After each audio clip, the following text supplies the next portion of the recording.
ఇవాళ దేశవ్యాప్తంగా నీట్ పరీక్షకు అధికారులు అన్ని ఏర్పాట్లు పూర్తి చేశారు. దేశవ్యాప్తంగా దాదాపు 24 లక్షల మంది దరఖాస్తు చేసుకున్నారు.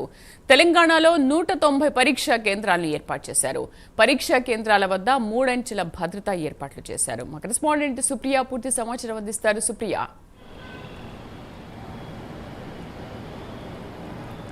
శ్రీదేవి రోజు నీట్ పరీక్ష కావడంతో అయితే హైదరాబాద్లో నీట్కి సంబంధించిన సెంటర్స్ యూనివర్సిటీస్ అన్ని సర్వంగా సిద్ధమైనని చెప్పాలి. నిన్నటి నుంచే సెంటర్స్ దగ్గర అయితే పూర్తి ఏర్పాట్లు చేశారు. అయితే హైదరాబాద్లో కూడా చూస్తే అయితే ఈరోజు ప్రతి సెంటర్ దగ్గర అయితే అన్ని ఏర్పాట్లు అయితే నిన్నటి నుంచే జరుగుతున్నాయి. అధికారులు పూర్తిగా అన్ని ఏర్పాట్లు చేశారు. దీనికి తోడు అయితే మధ్యాహ్నం 2 గంటల నుంచి ఈరోజు సాయంత్రం 5 గంటల వరకు ఎగ్జామ్ జరుగుతుంది. అయితే ఇప్పటివరకు అయితే లోపలికైతే ఎవరిని ఇంకా అనుమతించడం లేదు. 11 గంటల నుంచి లోపలికి విద్యార్థులని అనుమతిస్తూ ఉంటారు. అయితే ఇటు ఒకవైపు చూస్తే పోలీసులు ట్రాఫిక్ పోలీసు మధ్యలో మాత్రము బందోబస్తు మధ్యలో ఈరోజు ఎగ్జామ్ జరగనని చెప్పారు. అయితే దేశవ్యాప్తంగా పరీక్షకు మాత్రము 23,81,833 మంది విద్యార్థులు దరఖాస్తు చేసుకున్నారు. తెలంగాణలో అయితే 190 పరీక్షా కేంద్రాలు ఏర్పాటు చేశారు. అయితే తెలంగాణ నుండి విద్యార్థులు చూస్తే 72,507 విద్యార్థులు ఈరోజు ఎగ్జామ్ రాయనన్నారు. అయితే దీనికి తోడు పరీక్షల కేంద్రం దగ్గర అయితే భద్రతను కూడా ఏర్పాటు చేశారు. నీట్ పరీక్ష రాసే విద్యార్థులను ఉదయం 11 నుంచి మధ్యాహ్నం 1:30 గంటల వరకు మాత్రము లోపలికి అనుమతిస్తారు. మధ్యాహ్నం 2 నుంచి సాయంత్రం వరకు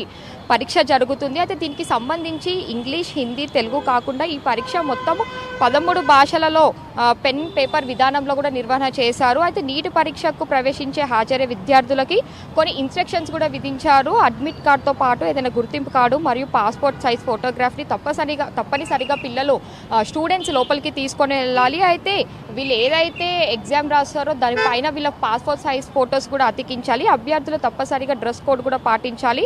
ఫుల్ హ్యాండ్స్ డ్రెస్సులు, షూస్, ఎలాంటి ఆడపిల్లలు ఎలాంటి ఆర్నమెంట్స్ మాత్రం ధరించవద్దు. అవి లోపలికి కూడా అనుమతించారు అని చెప్పి కూడా అధికారులు ఇప్పుడు ఎగ్జామ్కి సంబంధించి ఎడ్యుకేషనల్ మినిస్టర్స్ కూడా ఆల్రెడీ వెల్లడించారని చెప్పాలి. అయితే చెప్పులకి కూడా వీళ్ళు కొన్ని ఇన్స్ట్రక్షన్స్ విధించారు. స్లిప్పర్ టైప్ చెప్పులు అలాంటివి, హిల్స్ లాంటివి హై ఉన్న చెప్పులు మాత్రం లోపలికి వేసుకుంటే మాత్రము ఎగ్జామ్కి అలో చేయని పరిస్థితి అయితే కనిపిస్తుంది. దీనికి తోడు పేపర్లు, geometry pencil boxes, plastic pouch, calculator, scales, writing pods, pen drives, electronic పెన్నులు మొదలైనవి ఏవి ఎగ్జామ్ సెంటర్స్కి లోపలికి కూడా అనుమతించారు. దానికి తోడు ఇంకా వాచ్లు, purses, hand bags, belt, caps, scarfs ఇలాంటివి కూడా ఏవి ధరించొద్దని చెప్పినారు. అయితే నీట్ పరీక్ష పూర్తి ఆఫ్లైన్ కాబట్టి మోడల్ పేపర్లో నిర్వహించబడుతుంది. పరీక్ష 3 గంటల 20 నిమిషాలు మరియు ప్రతి సబ్జెక్ట్ నుండి గరిష్టంగా అయితే 45 ప్రశ్నలతో 180 ఆబ్జెక్టివ్ తరహా ప్రశ్నలకి సమాధానం కూడా రాయాల్సి ఉంటుంది. అయితే దీనికి తోడు అయితే ఇప్పటివరకు అయితే చాలా మంది పేరెంట్స్ అయితే వచ్చి వెయిట్ చేస్తూ ఉన్నారు. పిల్లల్ని చాలా వరకు